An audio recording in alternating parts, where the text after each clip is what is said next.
I think there's a need for safety regulation and inspection by governments, but I don't believe that there has to be a very onerous system in place for the direct seller. I think there really is a need to have probably a two-tier system where the big guys, the national shippers and so on, are required to have very strict rules that make sure the safety issues are adhered to.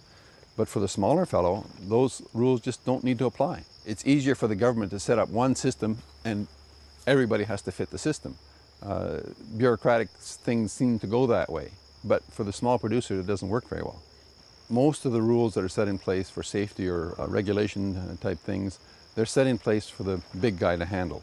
And for a big guy to have a very precise process and a very precise sizing for something, it's easy because he just buys equipment and does it. For a small operator to buy that equipment is a prohibitive amount of money. Some of the safety issues are very much geared for someone who has a very large operation and don't apply to a small one, yet we have to conform to their requirements. And so it makes it very onerous for a small guy to stay in business. The regulations that governments impose, for example, in potatoes, there's a certain size of potato that is really a nice small potato that a lot of people like, that I'm technically not allowed to sell because it is an off size. I'm supposed to chuck it out. We don't do that.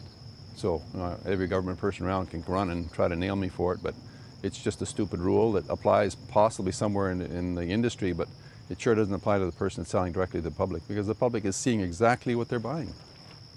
To a large extent, I think it's cover your ass bureaucracy approach, where every civil servant wants to make sure their ass is covered, so that if there is a problem, well, I covered my ass. I don't give a damn about their ass. What I give a damn about is making sure the consumer gets a product that's premium, and we can do that by providing local venues for consumers to buy product, whether it's a roadside stand, a farm market, or a farmer's market.